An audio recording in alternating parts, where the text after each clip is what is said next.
airs on air, we're now allowing ourselves to do it live for the whole world to see. Oh, what a spectacle. And hello, the world. This is the first live episode of Live Free and Rant for your viewing pleasure. This is my lovely co-host, Chris Maidment, who's probably also spooked about this. How's it going, Chris? Yeah, well, I pushed back on going live for 4 weeks now, so I don't know how I feel about this, but we're going for it. Yeah, let me tell you, because of all the different elements involved in this, it's always a little bit more of a technical annoyance to, when you actually go live to stream to all these different places, and of course, me being out of principle, an open source kind of guy, I don't like to pay for things. And so I'm, bootstrapping together two different free streams. This should be going, Chris's live stream should be going to a stream to all these different places, right? It should be like recording to file, but instead I jury rigged it to some URL that just ends up streaming to his stuff. So...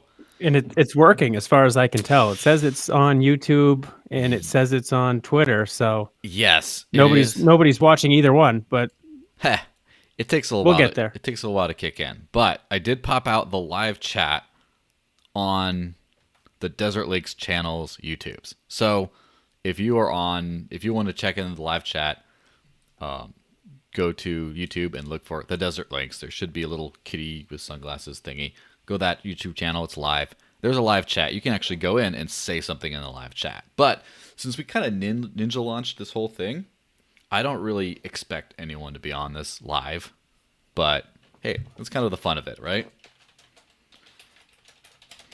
Works for me. I mean, if we don't get questions, that's fine. Maybe we'll get one or two or whatever. We'll just go for it. We'll let people know next time. We'll give them a little bit of an advanced warning so that they can, head over and watch us live next week. Yeah. Which we will be doing every week now on Monday. Yes, we will. And just so you know, an advanced warning is like the basic warning, but you have to pay for it. No, just kidding. Yeah. So, if you were just tuning in for the first time in 2020, welcome to the apocalypse. This is kind of a much more boring and kind of like, really, apocalypse than we might have expected otherwise. But panic is sweeping the world consistently. People are adjusting to this new life of incessant Zoom calls in polo shirt and pajama bottoms, although I will assure the viewers that I am actually wearing jeans. I'm wearing proper pants this time. I haven't really been paying attention to the spread of the virus in my own state of New Hampshire, because I'm kind of safe inside, and then I go out and I'm fine. But you do daily updates about this, don't you, Chris? I do. Well, I take the information from the nh.gov/COVID-19 page. It's updated every night. As of 9 a.m. is when the data is accurate. So this is already 36 hours old almost. But as of yesterday at 9 a.m., we had 669 confirmed total cases, of which 147 have recovered and 9 have sadly passed away. But as far as things are going in the country, New Hampshire is the second lowest, I believe, per capita total infections and deaths. I don't know if that's still accurate. It was as of last week, but testing has caught up. There's no more big backlog of testing. We have over 7,700 negative tests, so only, fewer than 10%, less than 10%, whatever. Greg Moore will correct me on that one later. Less than 10% of people that have taken the tests. Yeah, I think Let's go with that. Less than 10% that have taken the tests have come back positive. So that's a good sign. The numbers are still increasing, obviously, so that's a little bit of a concern. Hillsborough County has the most cases. Rockingham County has the second most, and I'm including Manchester and Nashua in Hillsborough County because it's part of Hillsborough County. And Coos has their first case. And I say second first. I made a few people laugh when I said that because they had a case very early. And then DHHS was like, whoops, no, they actually live in Grafton County. So we're just going to move that one case from there to there. And COAS has 0, but now COAS has a case again. And it's right on the Grafton border, according to the map. So, the northern part of the state is pretty barren as far as COVID is concerned. And that's no surprise because social distancing is a way of life up there. It's not just something you do during a pandemic. Yeah, tell me about it. It's it's always got the sticks up there regardless. But that's been pretty funny. It's been pretty funny to see how obviously this is something that's just affecting the whole world and everyone has slightly different responses. The usual response tends to be shut down the economy because no one should be making money while we're all panicking, and kind of stay at home. And different municipalities have different flavors of the whole stay at home thing, whether it's an order or it's a much more loose kind of a thing that just, like, for example, in New Hampshire, where it's just like, hey, we're staying, we order you to stay home, but really we're not going to enforce it because we can't, but we're just hoping you kind of stay home unless you want to go outside for like exercise or checking on people or just whatever else you want to do. But at least we're not New York City, am I right? Yeah, they've got it pretty bad. It's still the epicenter of the United States, and they're averaging, I don't know what they're averaging, but they have several hundred deaths per day. Mm-hmm. So hopefully that type of outbreak doesn't come to New Hampshire ever. But if it does, it does, and we'll just have to deal with it when it does. Yeah. I mean, part of it is, so I saw a funny tweet a little while ago of apparently there's a couple on a bench somewhere in New York City, and a policeman walks up to them and just says, you have to be at least 6 feet apart. And then he's like, yeah, but we're married and we live together. Like, there's social distancing is not going to help. If one of us has it, we definitely both have it. And the cop just says, you got to do it or I'm going to issue you a citation and make your already broke, miserable life even more miserable.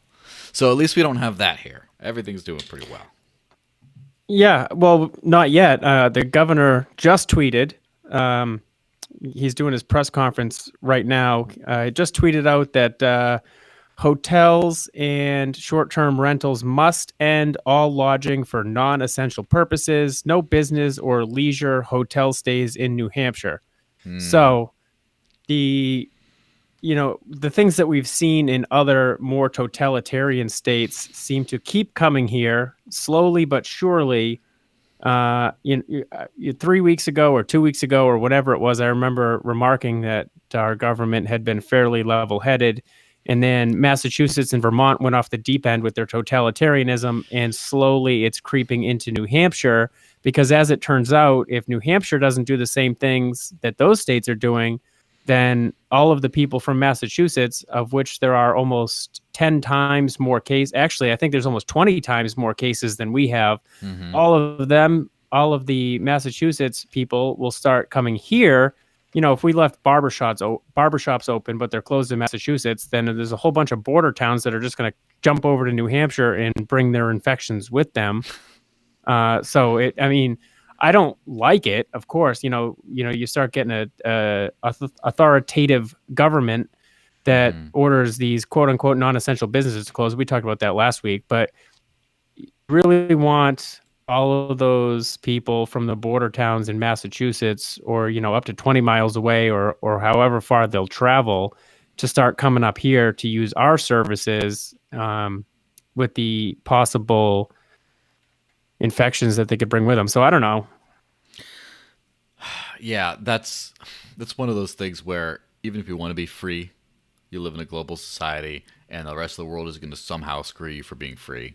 So yeah, we'll just hope. At least it's not where you're banning non-essential purchases, where you have whole grocery store shelves like cut off because no, this is not essential. You shouldn't be buying. Like some of it's getting pretty crazy. Oh, you mean like Vermont is doing? Oh yeah, I mean You go to some stores in Vermont and they have sections of the stores, including like sporting goods. Vote Bernie Sanders, by the way, if you want that, more of that. You can't buy a fishing pole. You can't buy a fishing pole in Vermont, but they're telling you to get outside and get some fresh air. So what are you supposed to do? You're supposed to sit in your boat in the middle of the lake and not try to catch the little whatever lives in a lake, the sunfish. That's all I ever caught as a kid when I went fishing. But. Just admire your democratic lake house from a safe distance. It's the Vermont way. Yeah, so with all this stuff going on, it seems like the freedom of different states to decide what they want to do makes some places subjected to crazy bad things, and other places not quite so crazy and bad things, but still a little bit. There's a little bit of the free choice of which state you want to. You could pick your dictator in America. It's the American way. Pick your dictator. Now, unfortunately, there's some people that don't want that to be an option. There's some people that want the dictator to be a dictator for everyone, but he's also a dictator in a bad way too.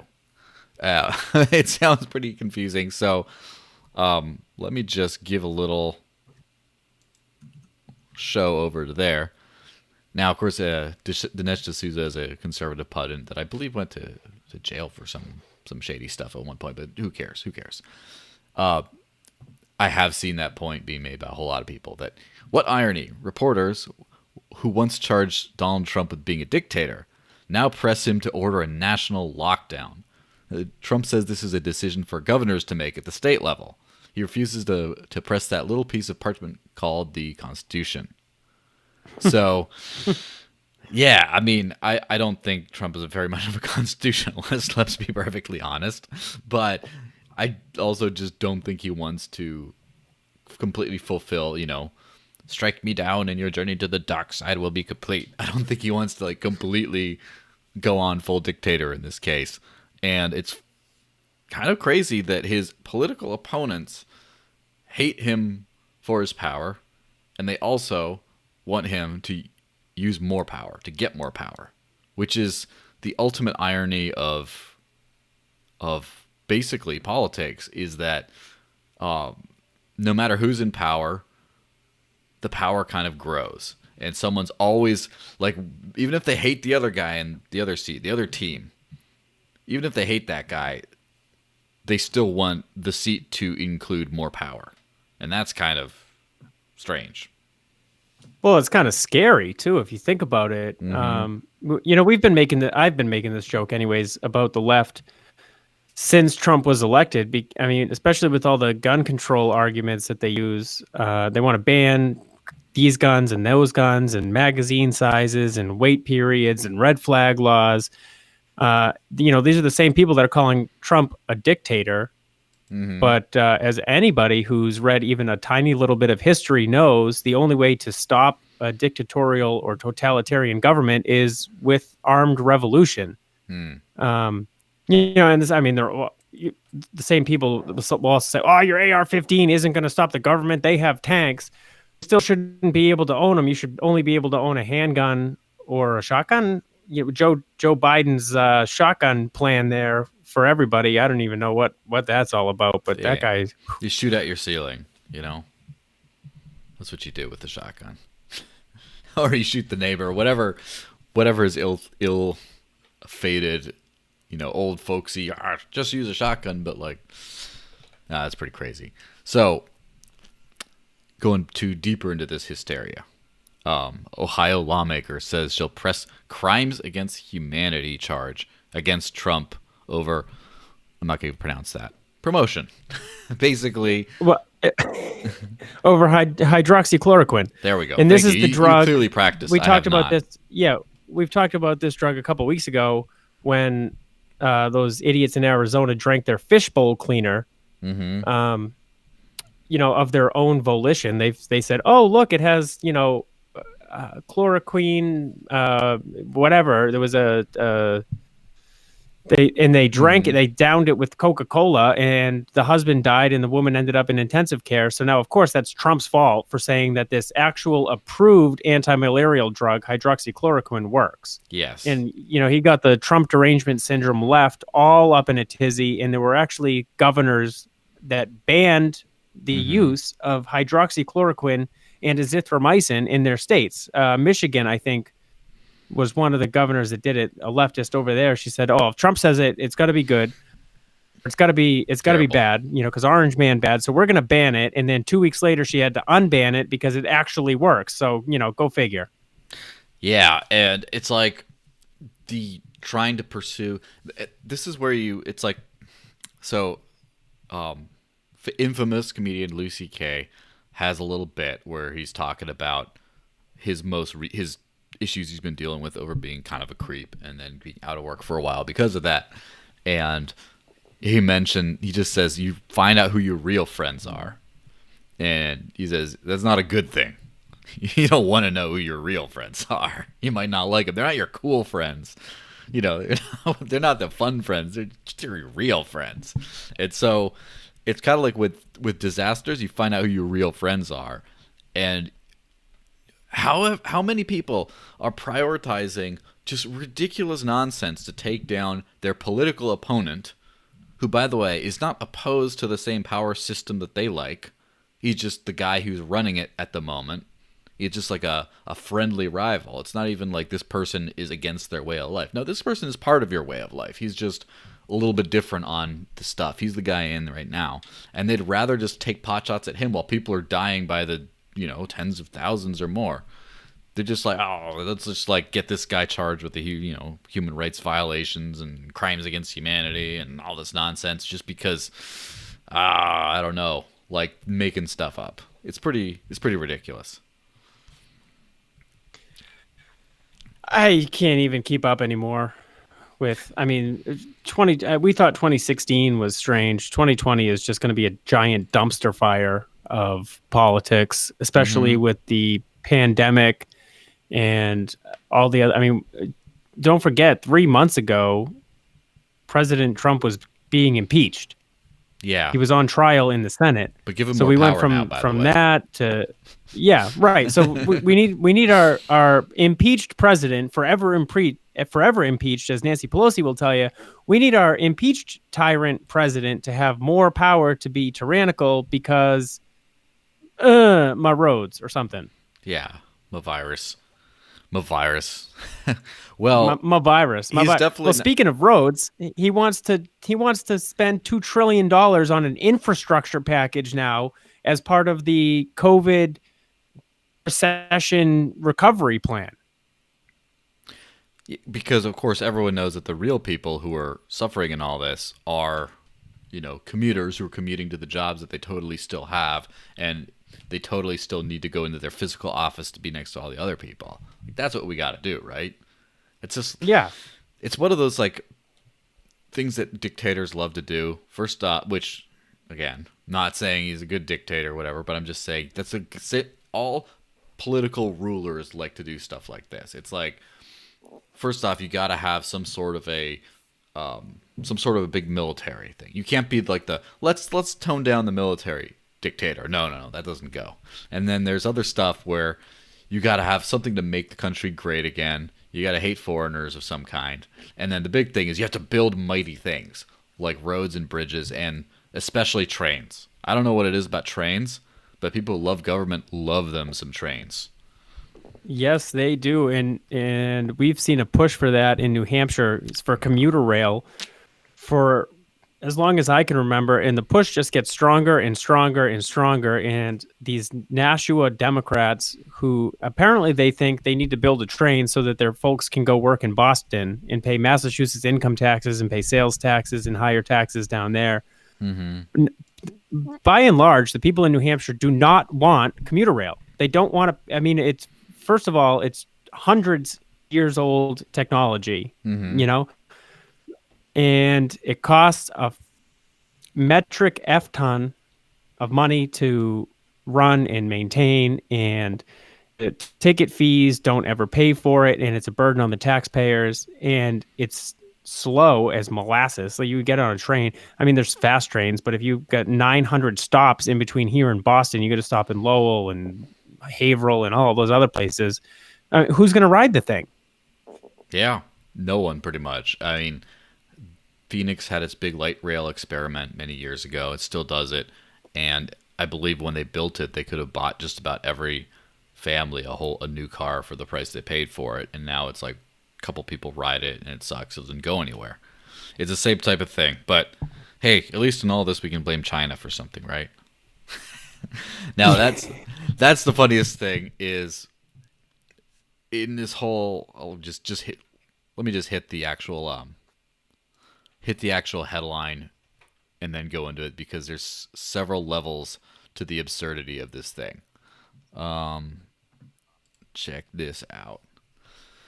China must pay Britain $351 billion in coronavirus damage. That's what a report from some apparently conservative think tank in the UK wants the UN to step in and sue China and pay Britain damages. Now, it is what it is. I don't know exactly if there's any sort of legal standing on that case at all, but I do know that it's a pretty hilarious little shit show going on.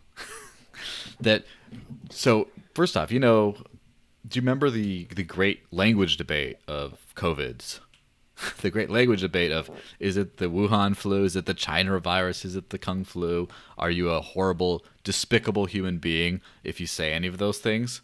And then now we're getting to, oh, but China's totally responsible and they should be sued as a whole country, like the whole country of China screwed the whole country of the UK and owes them money for the, don't call it the China virus, I mean, coronavirus, whatever it is.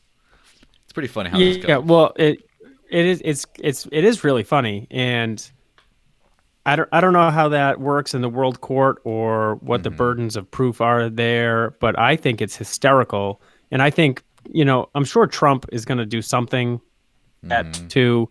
If you look at how much money, I mean, we've spent like $8 trillion on stimulus to try to staunch the bleeding of closing the entire economy down for weeks on end. We're trying to send people money direct to their bank accounts so that they can pay their rent and their mortgage and their car payments. And we're doing all this because of the China virus. And of course, don't call it the China virus. That's racist. Well, it originated in China. Yeah. Just like the Spanish flu originated in Spain, and Eastern or the West Nile virus originated, well, guess what? Around West Nile. So it's not racist to call it the China virus. It's just not. Of course, it's called the coronavirus because we live in 2020 and everything is politically correct now. I have to say, but give me a break. Like the coronavirus, I do kind of like the names. It's like COVID-19. God, it sounds stupid. I like the coronavirus because it has something to do with, everyone can remember it. It sounds like this beer that everyone hates that I'm glad everyone actually hates now.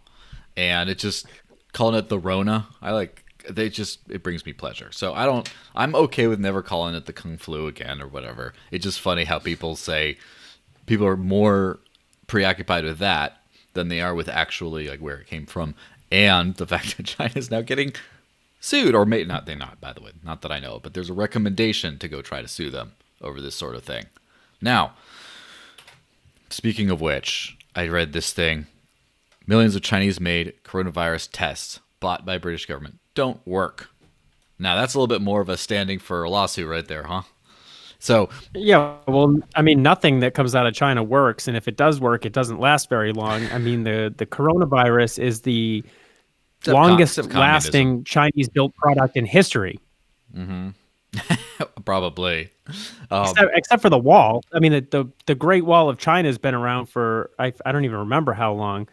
But aside from the Great Wall of China, the only things that they export that actually do what they're supposed to do are the coronavirus and fentanyl. Yeah. So what they're supposed to do? You mean this is an engineered virus? Oh, I don't know about that. I'm not going to put on a tinfoil hat. What does this have to do with 5G? I quit. I'm not doing this. I can't talk about the 5G conspiracy theory. Yeah, it's just a little too many layers to that conspiracy dip.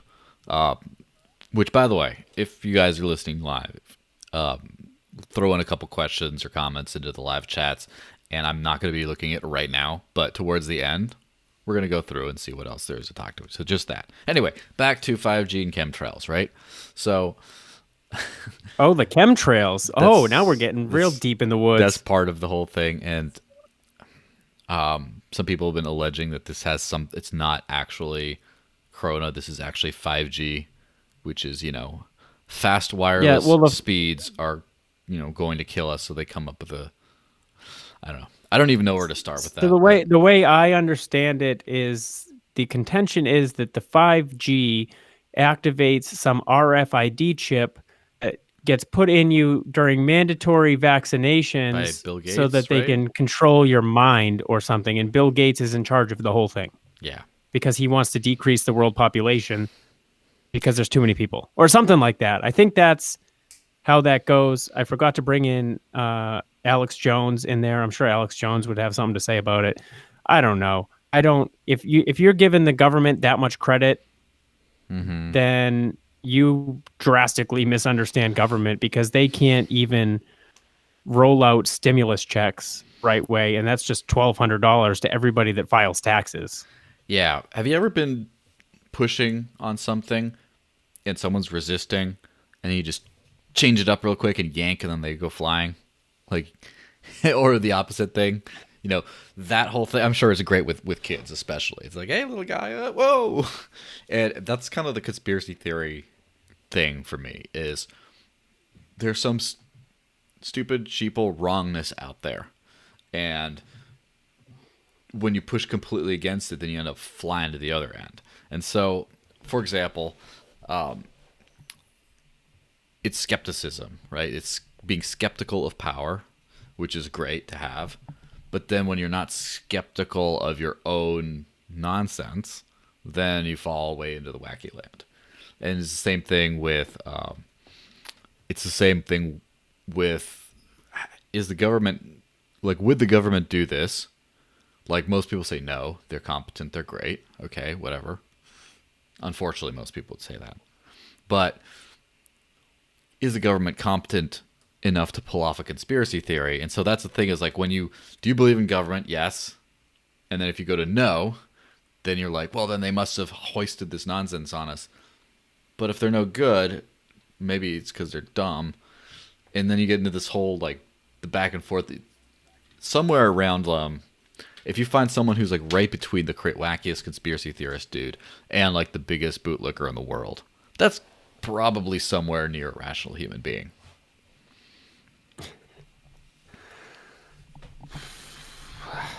Yeah. I mean, the next tab that you're going to show, if I've got the order right in my mind. I closed them all. It's done. We're done with the tabs. You can do a virtual tab. You can do an oral tab, whatever that means. Yeah.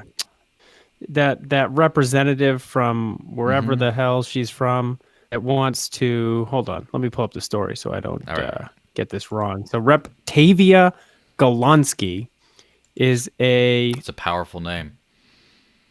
State representative from Ohio, former Teamster, so union, chair of the Ohio Women's Caucus, and public servant who serves a God of truth.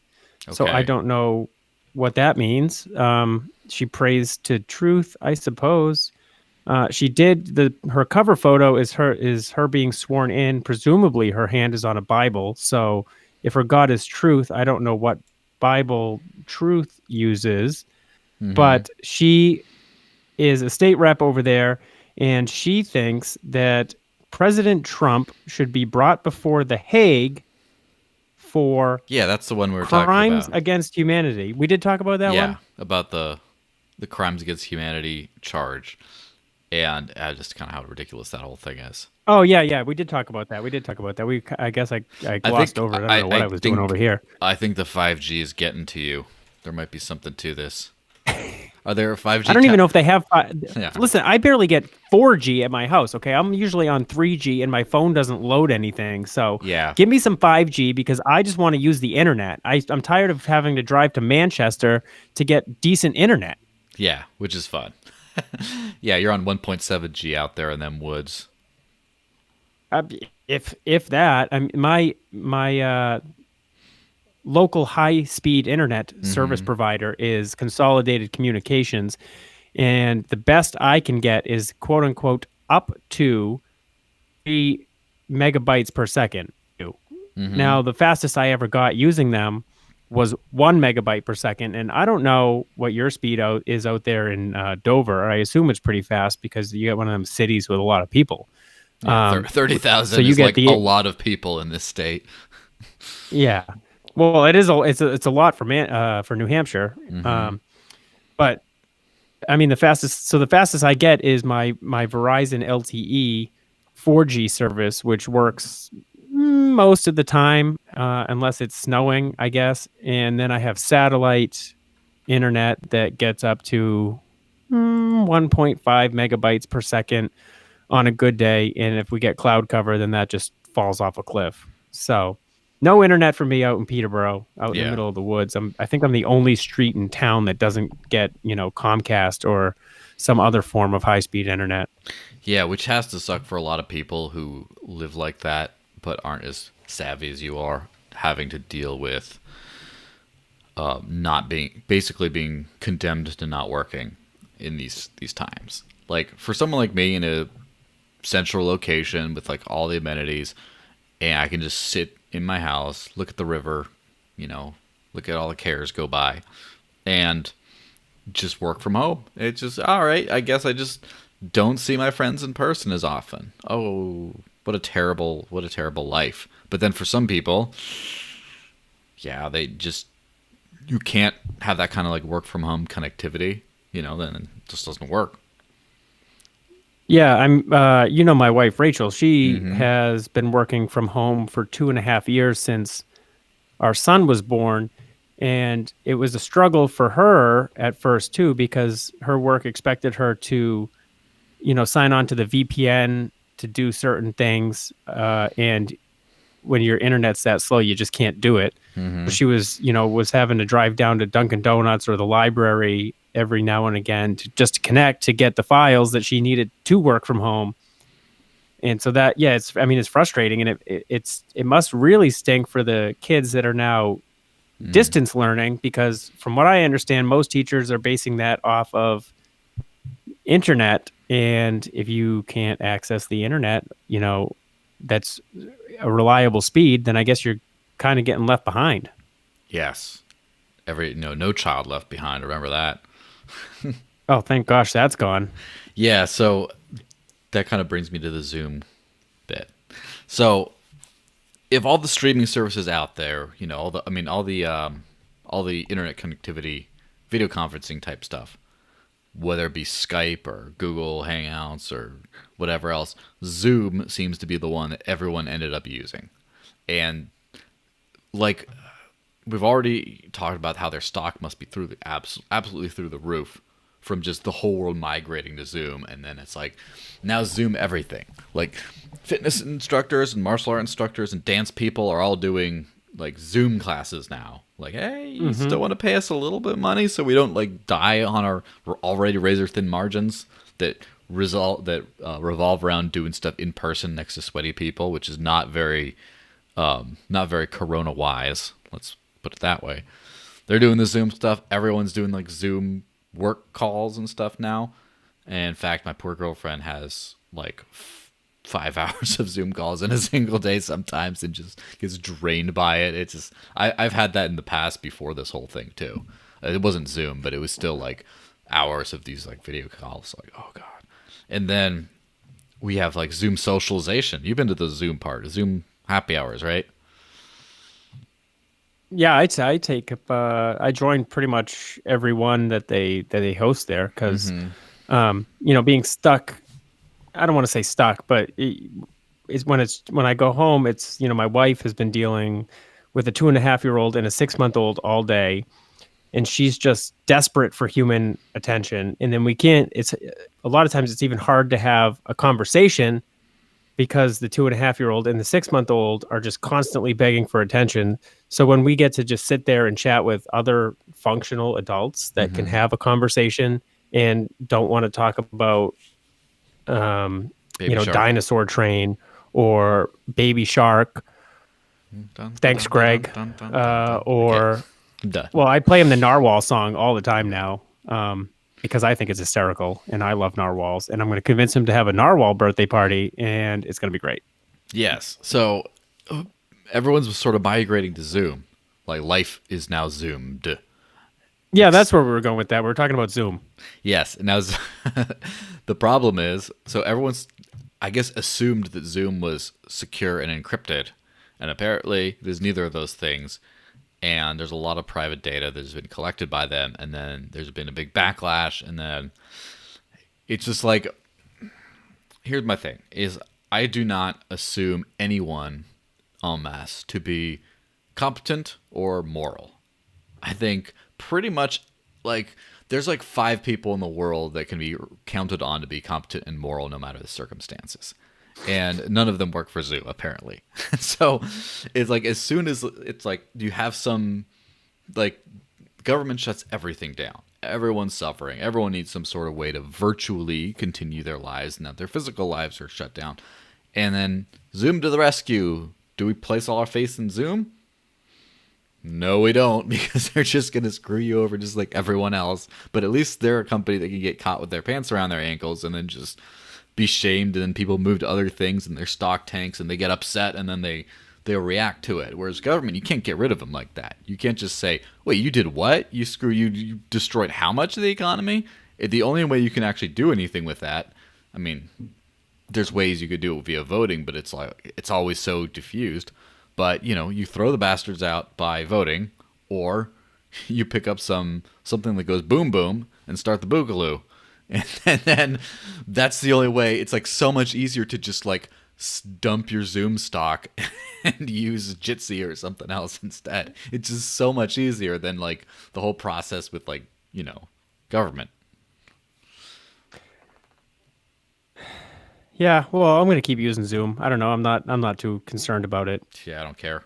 I'll use it whenever. Although right now I'm not using Zoom. We're not using Zoom right now. We are not. We are using Google Hangouts. Yeah, which, because that's Google isn't a great company either. Yeah, it's just I think first rule: don't be evil, right, Google? Well, that's the thing is, of course, the moral of the story is power corrupts absolutely. Not even absolute power corrupts.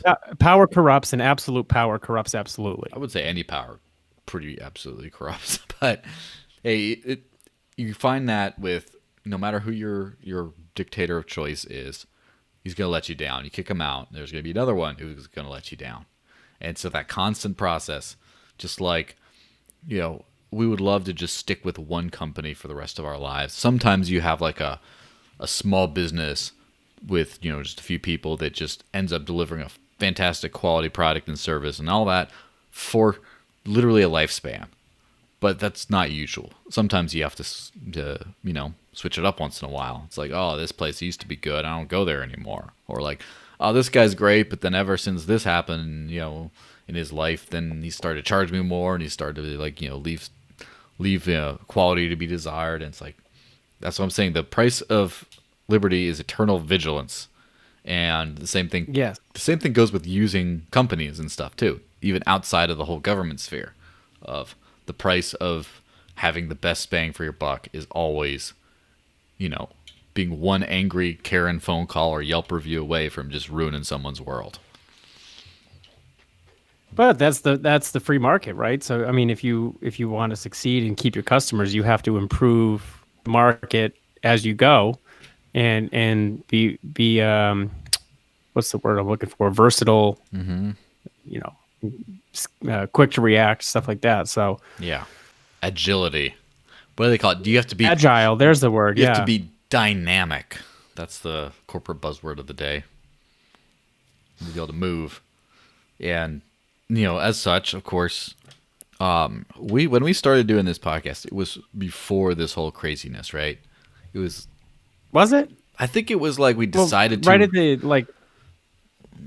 Yeah, the timing was very close. It was like, it's kind of like when my girlfriend started baking bread. She's just like, you know what, I'm going to start baking a lot. And then like 3 days into it, then everyone gets quarantined, then everyone's baking bread. And she's just like, it was my idea. It's kind of one of those things. And so obviously with now the market is flooded with jerk-offs like us trying to do podcasts and thinking they have stuff to say, stuff to do. So we keep kicking it up a notch. We keep, we increase the production values, trying to make sure everything's running smoother. And now we're trying it live. And bit by bit, trying our best to make sure everything works. So start thinking of some filler stuff to be saying right now, because I am going to check the live chat tabs that we might have neglected on the off chance some crazy person said something that we need to cover. So I guess this is a good time to let everybody know. This is breaking on Twitter right now. Boris Johnson, the Prime Minister of Britain, has had the COVIDs for roughly 10 days. And yesterday he was admitted to the hospital, and he was reassuring everybody that it was strictly precautionary. That his doctor said, "Oh, you should go in just in case," and blah blah blah. Well, turns out it was probably a good thing that he did. He was just admitted to the intensive care unit. It is understood that he remains conscious and that the move is a precaution in case he requires a ventilator. So that was reported by Sky News over in Britain just now. I don't know if you know about Boris Johnson, but he's basically the Trump of Britain. Yeah, it looks like him too. They do have similar hair, and they look similar, and they have similar mannerisms. The difference is, I guess, Boris Johnson is a parliamentary genius.